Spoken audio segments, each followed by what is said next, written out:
बिस्मिल्लाहिर्रहमानिर्रहीम। आज का लेक्चर जो है, जो आज की रिकॉर्डिंग आपके पास आएगी, वो है लॉजिकल सिंप्लीफिकेशन की है। लीड्स यूनिवर्सिटी लाहौर के प्लेटफॉर्म से ये लेक्चर डिलीवर किए जा रहे हैं। सब्जेक्ट हमारा डिजिटल लॉजिक डिज़ाइन। 4 दिसंबर 2020 आज की डेट, फ्राइडे वाले दिन। और ये जो लॉजिकल सिंप्लीफिकेशन की थोड़ा सा मैं आपको इंट्रोड्यूस करा दूँ। लॉजिकल सिंप्लीफिकेशन क्या है? आगे जितने भी हम डीएलडी पढ़ेंगे, हम उसमें जो भी सर्किट यूज़ करेंगे वो सिंप्लीफाइड फॉर्म में हो। उसको सिंप्लीफाइड कैसे करना है, उसके रूल रेगुलेशन ये इस लेक्चर के अंदर डिफ़ाइन होंगे। हम पढ़ेंगे किस रूल के तहत हमने उसको सिंप्लीफाइड करना है, क्यों, कौन सा असूल होगा। तो इसी तरह हर स्लाइड पर आपको मैं डिफरेंट तरीक़ों से बताता जाऊंगा कि कौन सी सिंप्लीफिकेशन का तरीका है। जी नेक्स्ट स्लाइड पे चलते हैं जनाब। बूलियन अलजबरा, जी बूलियन अलजबरे के ज़रिए ये हम सिंप्लीफिकेशन करेंगे। लॉजिकल अलजबरा बनेगा।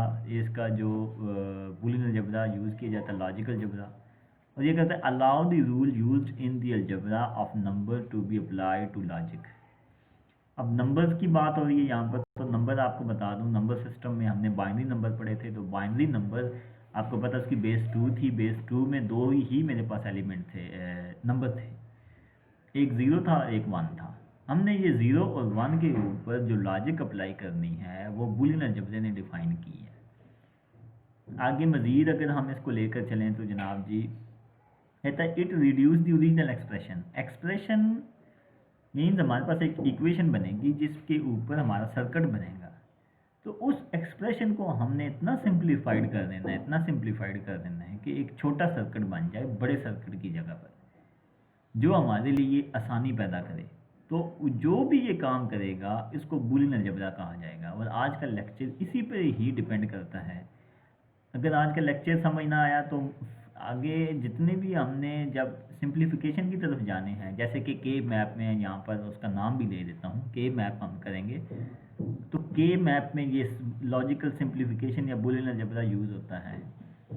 इतना मुश्किल भी नहीं है कि आप कहें कि नहीं जी हमें समझ नहीं आई, और आसान थोड़ा सा है, मतलब इतना ज़्यादा मुश्किल नहीं है। थोड़ा सा अगर हम इसे ध्यान से पढ़ें तो हम इजीली अपना लॉजिकल सिंप्लीफिकेशन वाला लेक्चर कवर कर सकते हैं। जी नेक्स्ट कंटिन्यू करते हैं जी आज को। जी फर्स्ट रूल है जी इसका, ये रूल नंबर 1। ये रूल मेरे पास अप्लाई हो रहा है और गेट के लिए। और और गेट मैंने आपको पहले लेक्चर में भी समझाया था। और गेट मेरे पास एडिशन के लिए यूज़ होता है। अब ए मेरे पास यहाँ पर आपको मैं डिफ़ाइन कर देता हूँ, एक वेरिएबल है। ये वेरिएबल का नाम ए है, बी भी हो सकता है, सी भी हो सकता है, डी भी हो सकता है, एक्स भी हो सकता है, वाई भी हो सकता है, जी भी हो सकता है। तो इसमें परेशान नहीं होइएगा कि सर जनाब जी तो ए दिया हुआ था, बी आ गया तो अब सी आ गया। तो एक वेरिएबल है। अब यहाँ पर वेरिएबल का नाम हमने ए दिया हुआ है और ये और हो रहा है। ए क्या है? एक वेरिएबल है। इसमें कौन सी वैल्यू हो सकती है? या ज़ीरो हो सकती है या 1 हो सकती है। क्यों? इसलिए कि हम बाइनरी पढ़ रहे हैं, binary number system. Binary number system में मैंने आपको पढ़ाया भी था जब हमारी फिजिकल क्लासेस हुई थी कि बाइनरी नंबर सिस्टम वो नंबर सिस्टम जिसकी बेस 2 और इसमें 2 नंबर्स आते हैं, 0 या 1 आते हैं। इसी तरह अगर ए में 0 पड़ा हो तो 0 में 0 ऐड किया जाए तो वो भी 0 ही आएगा आंसर, मतलब ए ही आएगा। ए में अगर 1 पड़ा हुआ है और उसमें 0 ऐड किया जाए तो फिर भी क्या होगा जनाब जी, मेरे पास अगर ए में 0 पड़ा हुआ है तो 0 में अगर 0 ही ऐड किया जाए तो 0 ही आएगा। ए में अगर 1 भी पड़ा हो तो फिर भी ए ही आएगा। 1 + 0 = 1 आ जाएगा। अब a = 1 क्या है, तो इसलिए मेरे पास ए ही आ रहा है रिजल्ट। अगली नेक्स्ट फिगर में आपको मज़ीद आसानी हो जाएगी समझने में।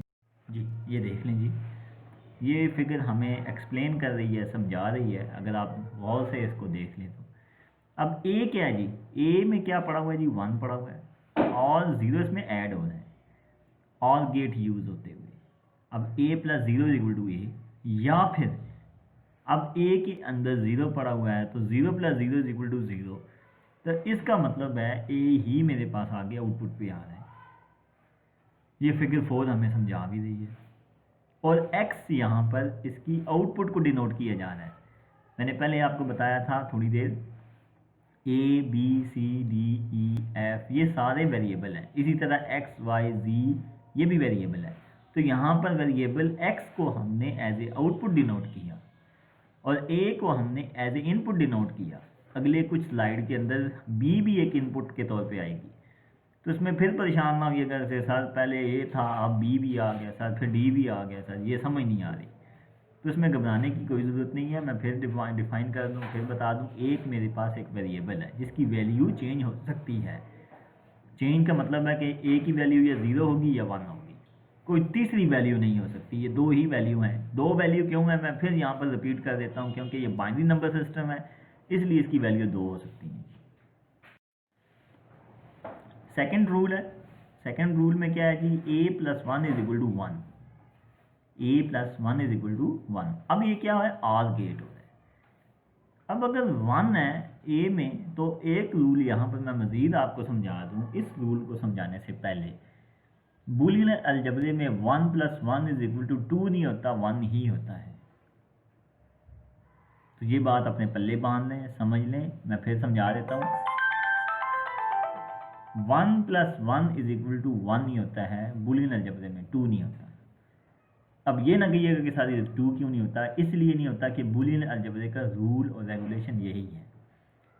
अब आर गेट जब आपको मैं पढ़ा रहा था उस वक्त आपको शायद याद भी हो, बल्कि यकीनन याद होगा कि आर मेरे पास क्या था, ऐड हो रहा था। इसका मतलब है 0 मेरे पास अगर 1 में ऐड हो तो फिर भी वो 1 है, अगर 1 ऐड हो तो फिर भी वो 1 है। तो दोनों असूलों में, दोनों रूल में अगर ए की वैल्यू या 0 होगी या 1 होगी, तो दोनों वैल्यू में मेरे पास रिजल्ट 1 ही आना है। अब इसको फिगर 5 में हम समझ लेते हैं जी। अगर ए की वैल्यू मेरे पास 1 है, 1 में 1 ऐड किया जाए, तो अभी जैसे मैंने थोड़ी देर पहले बताया था कि 1 + 1 = 1 इन बूलियन अलजबरा, तो x की वैल्यू 1 हो जाएगी। अब a की वैल्यू अगर 0 है, 0 और 1 साथ दिया हुआ है, क्योंकि 1, अब ये ना कहिएगा कि सर ये 1 कहाँ से आया, 1 हमें गिवन है, a हमारे पास वेरिएबल है और 1 हमें गिवन है। तो 1 और 0 को ऐड किया जाए तो भी 1 आएगा। इसका मतलब है फिगर 5 हमें बता रही है कि हमने ये कैसे, ये वाला जो रूल है ये कैसे काम कर रहा है। मैं यहाँ तक बिल्कुल उम्मीद करता हूँ कि आपको समझ आ गई होगी। तो अगर ये आप तक समझ आ गई है तो हम नेक्स्ट रूल की तरफ चलते हैं जी। रूल नंबर 3 है जी। अब रूल नंबर 3 एंड गेट के लिए यूज़ हो रहा है। तो आपको पता होना चाहिए एंड गेट क्या है, मेरे पास मल्टीप्लाई का साइन है, डॉट यहाँ मल्टीप्लिकेशन का यूज़ हो रहा है। तो a.0 = 0। अब a क्या जी, वेरिएबल है, फिर मैं आपको बता रहा हूँ। तो अगर a वेरिएबल है और एंड गेट में अगर 0 हो, मतलब मल्टीप्लाई 0 हो, तो वो सबको 0 कर देता है, चाहे वो 1 हो a के अंदर, या a की वैल्यू 1 हो या 0 हो। 0 मल्टीप्लाई बाई 0, तो ये 2 0 नहीं होंगे, या 0 की पावर स्क्वायर नहीं होगा, ये 0 ही होता है। ठीक है जी। या फिर 1 मल्टीप्लाई बाई 0 भी 0 होगा, ये बात याद रखिएगा। और ये फिगर नंबर 6 आपको बता रही है जी, इसको मज़ीद समझा रही है। ये देखें जी, अब इसको हम समझते हैं जनाब। अब ये देख लें जी, a की वैल्यू अगर 1 है, उसके साथ 0 मल्टीप्लाई हो रहा है तो भी 0 है, और ये एंड गेट बना हुआ है, ये रूल एंड गेट से डिनोट हो रहा है। और a की वैल्यू अगर 0 है तो 0 मल्टीप्लाई बाई 0, तो 0 0 ही हो जाता है। ये आपको भी पता है, मुझे भी पता है, और ये हम बचपन से पढ़ते आ रहे हैं। तो x की वैल्यू मेरे पास, मैं फिर बता रहा हूँ, ये एज ए आउटपुट डिनोट हो रहा है, तो दोनों की वैल्यू x है। तो फिगर कि एक फिगर 6 के अंदर 2 वैल्यू है, पहले a की वैल्यू 1 है, फिर a की वैल्यू 0 है, और दोनों ने आपस में मल्टीप्लाई हुए, 0 जिसके साथ भी मल्टीप्लाई हो तो वो 0 ही हो जाता है, इसलिए रूल a.0 = 0 के इक्वल है। फोर्थ रूल है जी। फोर्थ रूल बहुत इंपॉर्टेंट रूल, मुश्किल नहीं है, ये भी एंड गेट के लिए है। अब यहाँ पर क्या हुआ जी, 1 अगर मल्टीप्लाई हो जाए वेरिएबल के साथ, तो वेरिएबल ही आउटपुट पे आएगा, मतलब वेरिएबल की ही आउटपुट आगे आउटपुट पे जाहिर होगी। अब a की वैल्यू 0 है, एंड गेट यूज़ हो रहा है, या a की वैल्यू 1 है तो एंड गेट यूज़ हो रहा है, मतलब एंड गेट अब इसके साथ मल्टीप्लाई क्या हो रहा है, 1 हो रहा है।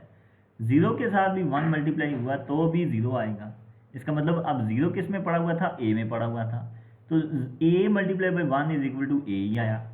इसी तरह अब a में क्या पड़ा हुआ है 1, दूसरी कंडीशन में a में पड़ा हुआ है 1 या a की वैल्यू होगी 1, तो मेरे पास जो 1 जब 1 के साथ मल्टीप्लाई होगा तो a ही आएगा। ठीक हो गया जी। इसी तरह रूल नंबर, ये जो रूल है ये फिगर नंबर 7 में डिनोट है। इसको देखते हैं जी हम, रूल नंबर जी ये देख लें जी, a इज इक्वल टू 0, ये मल्टीप्लाई हो रहा है 1 के साथ, तो मेरे पास वैल्यू क्या आ गई जनाब, यहाँ पर x या 0 ही आ गई। 0 मतलब अब 0 किस में पड़ा हुआ था, a में पड़ा हुआ था। इसका मतलब है आउटपुट पे मेरे पास किसकी वैल्यू आई, मेरे पास a की वैल्यू आई। इसी तरह अब अगली कंडीशन में या अगली कंडीशन में इस रूल में a की वैल्यू 1 हो गई है। अब a की वैल्यू 1 हो गई है, 1 के साथ 1 ने मल्टीप्लाई किया तो आउटपुट पे भी 1 आ गया। ये फिगर 7 है जी। फिगर 7 में जनाब ये बात डिनोट है। अब x is equal to a dot 1 is equal to a। ठीक हो गया जी। ये मेरे पास ये रूल बता रहा था मेरे पास मल्टीप्लिकेशन के लिए। अब नेक्स्ट रूल की तरफ चलते हैं जी। नेक्स्ट रूल क्या है पास जी, रूल नंबर 5 है। बहुत इजी, बहुत आसान, सबसे आसान कह लें आप, a plus A is equal to A.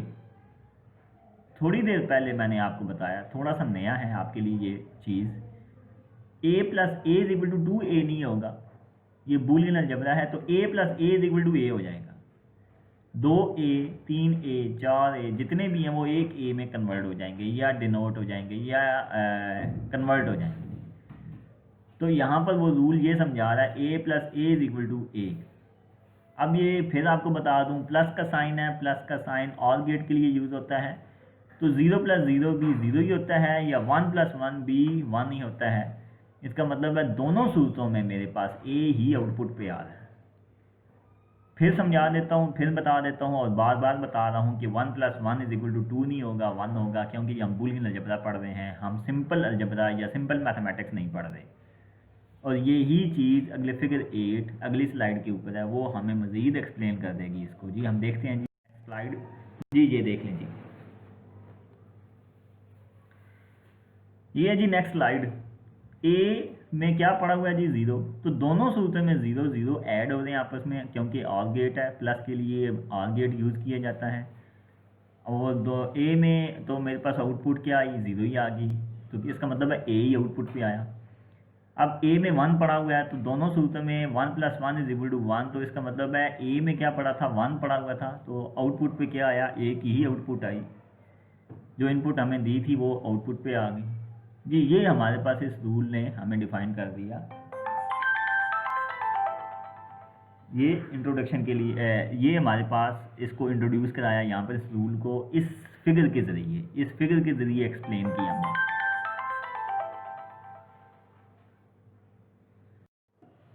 Ji rule number 6 में क्या है जी, a plus A bar is equal to 1। थोड़ा सा डिफरेंट है, डिफरेंट कोई नहीं है, यहाँ पर एक नई चीज़ है ए बार। ए बार क्या है जी, ए बार ए को इन्वर्ट कर दिया जाए, उल्टा कर दिया जाए, ठीक है, तो उसको ए बार कहते हैं। इसका मतलब ये है अगर ए की वैल्यू 1 है तो ए बार की वैल्यू क्या होगी। हाँ जी बताएं जी। अगर हमारी ये फिज़िकल क्लास होती तो मैं आपसे ज़रूर पूछता, लेकिन अब ये फिज़िकल क्लास नहीं है तो कोई बात नहीं है। अगर a की वैल्यू 1 है तो a बार की वैल्यू 0 होगी, अभी मैंने बताया, क्योंकि ये एक दूसरे के उल्ट होंगे। इसी तरह अगर a की वैल्यू 0 है तो a बार की वैल्यू 1 है। इसका मतलब है 0 प्लस 1 इज इक्वल टू 1 और 1 plus 0 is equal to 0, sorry 1 plus 0 is equal to 1, दोनों सूरतों में 1 आ रहा है। तो इसका मतलब ये है कि a plus A bar is equal to 1।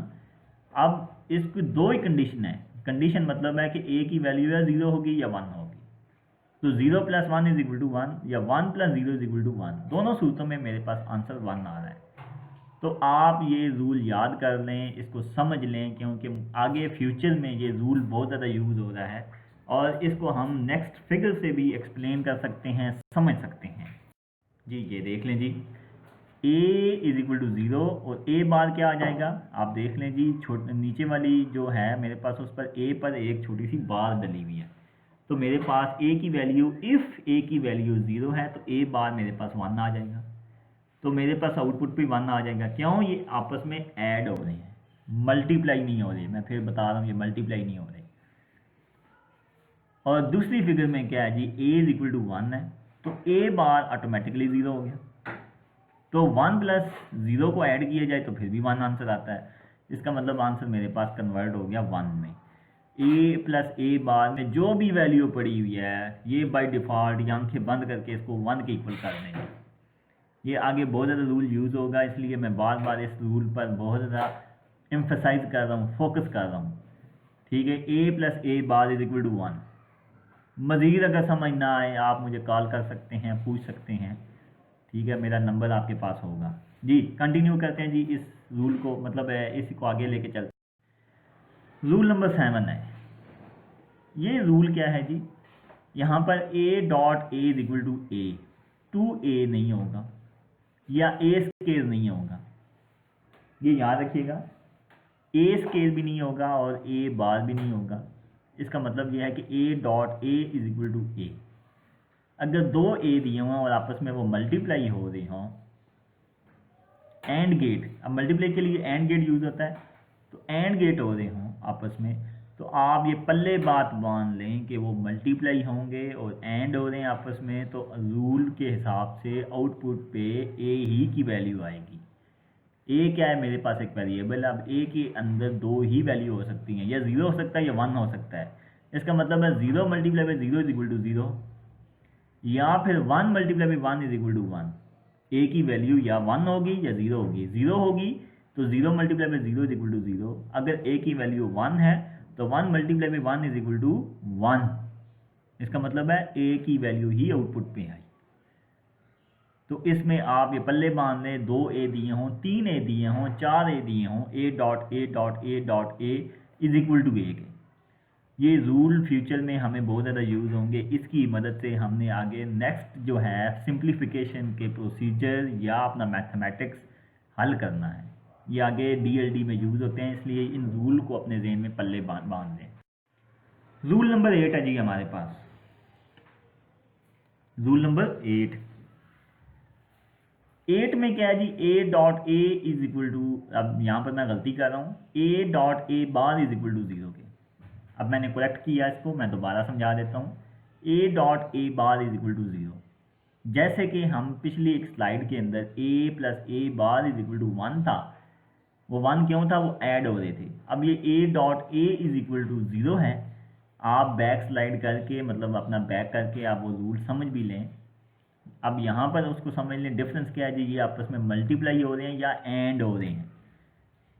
दूसरे अल्फाज में मल्टीप्लाई के किसके लिए यूज़ होता है, एंड के लिए यूज़ होता है। आप बात ये पल्ले बांध लें, ज़हन में रख लें कि जनाब जी a dot a bar is equal to 0 की। अब ये क्या है जी, कंप्लीमेंट इसको कहा जाता है ए बार को।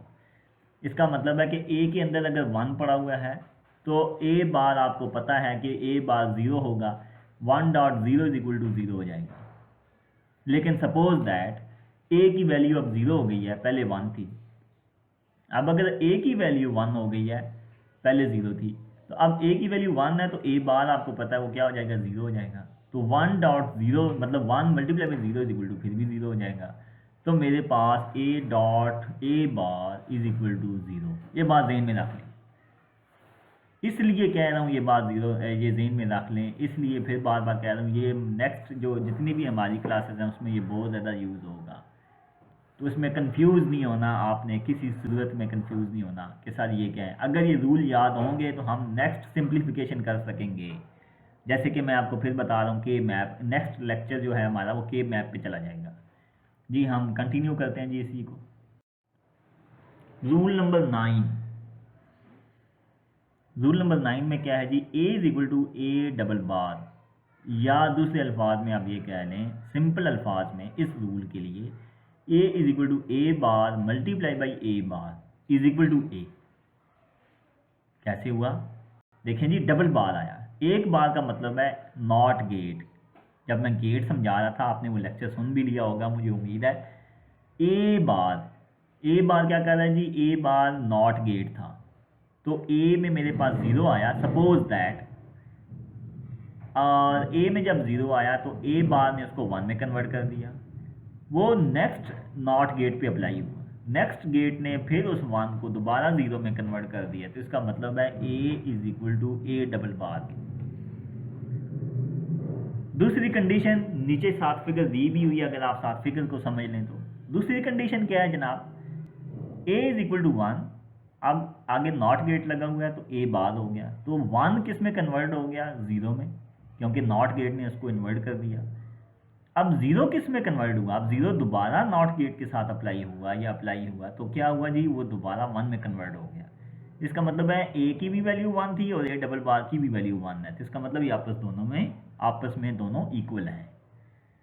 ये नीचे वाली फिगर भी हमें इस बात को समझा रही है और ऊपर वाली कुछ लिखी हुई लाइनें भी समझा रही हैं, और आपको सिंपल एक रूल है, ये भी ज़हन में रख लें, अपने जहन में ये मत बिठाएं कि ये बहुत आसान है, बिल्कुल मैं समझता हूँ ये आसान है, लेकिन याद करने हैं आगे जब ये हम सिंप्लीफिकेशन करेंगे वहाँ पर हमें ये देखना नहीं होगा कि रूल नहीं लिखे होंगे कि रूल नंबर 9 क्या है, रूल नंबर 7 क्या है, रूल नंबर 8 क्या है। ठीक है, आपने सिंपल वहाँ पर सिंप्लीफाइड कर देना है जी। रूल नंबर 10 डिफ़िकल्ट रूल है थोड़ा सा पिछले तमाम रूल से। इसमें क्या है जी, कहता है a plus a b is equal to a के। ये कैसे हुआ, कोई मसला नहीं है, कोई मुश्किल ही नहीं है जनाब। अब ए प्लस ए बी, अब ये देख लें ए क्या है जी वैल्यू, अब इसमें से मैं क्या करता हूँ, ए कॉमन ले लेता हूँ। अब अगर मैंने ए कॉमन ले लिया तो फैक्टरिंग करते हुए तो क्या वैल्यू क्या बन गई, ए और मल्टीप्लाई हो रहा है जी ब्रैकेट के अंदर 1 प्लस बी। यहाँ तक हमें समझ आ गई, क्यों हमने सिंपल क्या, हमने कोई काम नहीं किया, हमने सिंपल इससे क्या किया, ए कॉमन लिया। अब मैं आपको पहले जब स्लाइड के अंदर था मैंने कहा था ये वेरिएबल है, ये ए भी हो सकता है, बी भी हो सकता है, सी भी हो सकता है, तो बी भी एक वेरिएबल है ए की तरह, वो कि हम अभी तक ए ही पढ़ते आए हैं, तो परेशान ना होइएगा सर ये बी कहाँ से आ गया, बी एक और वेरिएबल है। अब बी मेरे पास एक वेरिएबल है, तो इसका मतलब है 1 plus B is equal to 1, ये रूल नंबर 2 है जी। फिर अगर रूल नंबर 2 आप दोबारा देख लें तो वो ए के साथ होगा, तो यहाँ पर क्या आ जाएगा, 1 plus B is equal to 1 के इक्वल आ जाएगा। ये हमने साबित किया था, पढ़ा था, देखा था, लिखा था। अब क्या हुआ जी, ए के साथ 1 मल्टीप्लाई हो गया। अब अगर 1 मल्टीप्लाई हो गया तो रूल नंबर 4 में हमने पढ़ा था a dot 1 is equal to a ही होता है। इसका मतलब 1 हम उसके साथ मल्टीप्लाई करें या ना करें कोई फ़र्क नहीं बनता, तो मेरे पास रिजल्ट क्या आ गया, ए ही आ गया। अच्छा मज़े की बात है, अगर फिर भी आपको ये समझ नहीं आई बात की, तो टेबल नंबर 2 में ये ट्रुथ टेबल के साथ इसका रिजल्ट दिए हुए हैं। आइए जी देखते हैं जी, ये लास्ट में टेबल नंबर 2 है जी मेरे पास, ये देख लीजिए टेबल नंबर 2 है। अब टेबल नंबर 2 में ये बाकायदा गिवन है जी, अब ए बी और अगले कॉलम में मेरे पास ए बी की वैल्यू है, और नेक्स्ट लास्ट कॉलम में ए प्लस ए बी की वैल्यू है। तो इसका मतलब है ए की वैल्यू क्या है जी मेरे पास, इफ़ ए की वैल्यू 0 है और बी की वैल्यू भी 0 है, तो ए बी की वैल्यू भी 0 होगी, तो ए प्लस ए बी की वैल्यू क्या आ जाएगी, वो भी 0 आ जाएगी। अब नेक्स्ट में क्या है जी, ए और बी, अब ए की वैल्यू 0 है और बी की वैल्यू 1 है, तो ए बी की वैल्यू मेरे पास मल्टीप्लाई होगा वो भी 0 आ जाएगी। अब इसी तरह मेरे पास ए प्लस ए बी ये भी 0 आ जाएगा। अब ए भी 0 है और ए प्लस ए बी भी 0 है। लास्ट सबसे देखते हैं जी, ए भी 1 है, बी भी 1 है, तो ए बी भी 1 आ जाएगा, तो ए प्लस ए बी ये भी 1 आ जाएगा। ठीक हो गया जी, इसका मतलब ये भी इक्वल है। सेकंड लास्ट देखते हैं जी, ए की वैल्यू 1 है और बी की वैल्यू 0 है, ए बी मल्टीप्लाई हुए तो 0 हो गया, लेकिन ए की वैल्यू 1 है, तो 1 प्लस ए बी 0 है और 1 है, तो इसका मतलब 1 प्लस 0 इज इक्वल टू 1 आ गया। इसका मतलब है ये भी आपस में इक्वल है जी। आज का ये लेक्चर की उम्मीद करता हूँ यहाँ तक आपको समझ आ गई होगी। अगर आपको फिर भी समझ ना आए मेरे से व्हाट्सएप पे पूछ सकते हैं, किसी वक्त कोई भी क्वेश्चन कर सकते हैं, एनी टाइम जी। आज का लेक्चर थोड़ा लेंथी था, मैं उम्मीद करता हूँ कि इसका पार्ट 2 आज ही अपलोड कर दूँ या आगे अपलोड कर दूँ, जैसे ही मुझे टाइम मिला मैं इसका पार्ट 2 भी अपलोड कर दूँगा। आज तक के लिए जी अल्लाह हाफिज़, शुक्रिया, thank you, bye bye.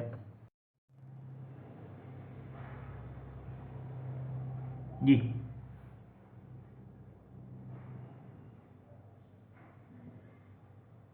Next rule है जी, रूल नंबर 11। रूल नंबर 11 में क्या है जनाब? रूल नंबर 11 में है a plus A bar b is equal to a b के।